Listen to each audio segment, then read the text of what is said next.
London, a city where history and modern life tick side by side.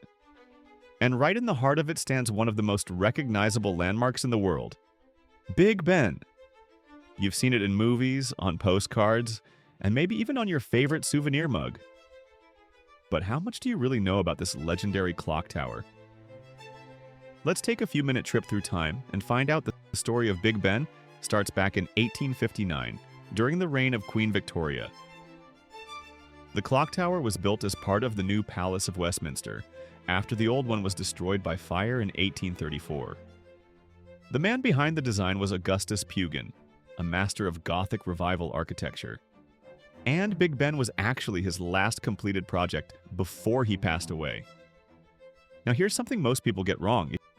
Big Ben isn't actually the name of the tower. Originally, it referred only to the Great Bell, the largest of the tower's 5 bells. The tower itself was called the Clock Tower until 2012, when it was officially renamed the Elizabeth Tower in honor of Queen Elizabeth II's Diamond Jubilee. But don't worry, everyone still calls it Big Ben.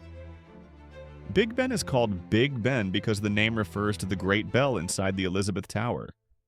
While the exact origin is debated, it is most widely believed to be named after Sir Benjamin Hall, the Commissioner of Works when the bell was installed, who was a tall man known affectionately as Big Ben. Another theory is that it was named after the heavyweight boxer Benjamin Comte, whose nickname was also Big Ben. When it first began ticking in 1859, Big Ben was an engineering marvel. Its clock was designed by Edmund Beckett Denison and built by clockmaker Edward John Dent. The clock mechanism is so precise that it's accurate to within 2 seconds per week, even after more than 160 years. The tower stands at 316 feet, or 96 meters tall. That's about as high as a 32-story building. Each clock face measures 7 meters in diameter, roughly the size of a small house.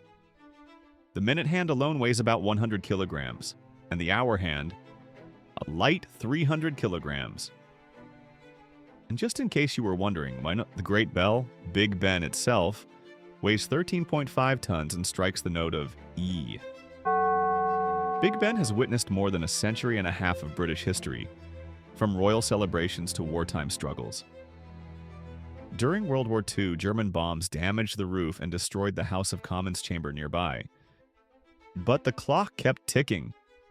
Its chimes became a symbol of hope and endurance, broadcast by the BBC every evening to reassure the nation. Over the years, Big Ben has stopped a few times, mostly for maintenance, or, let's be honest, when the London weather decided to mess with the mechanism. In 2017, it went silent for a major renovation that lasted 4 years. But the bell still rang on special occasions like New Year's Eve and Remembrance Day. Alright, let's get to the fun part. A few quick facts and trivia. The light above the clock, called the Ayrton light, is switched on whenever Parliament is in session. The clock's accuracy is maintained using old British pennies. Engineers add or remove them from the pendulum to fine-tune the timing. When Big Ben strikes midnight on New Year's Eve, it's watched live by millions around the world. And every year, London attracts over 15 million tourists, with the Palace of Westminster and Big Ben among the top photo spots in the entire UK. You admire its beauty from Westminster Bridge or along the River Thames. And if you visit at sunset, that golden glow is pure magic. So next time you see Big Ben on screen or hear those famous chimes, remember, it's not just a clock. It's a symbol of London's history, endurance, and timeless charm. For over 160 years, Big Ben has been ticking away, a true heartbeat of Britain. Thanks for joining this quick landmarks journey through time. If you enjoyed learning about Big Ben, don't forget to like, subscribe, and ring that bell, because there's a whole world of history waiting to come alive, one landmark at a time.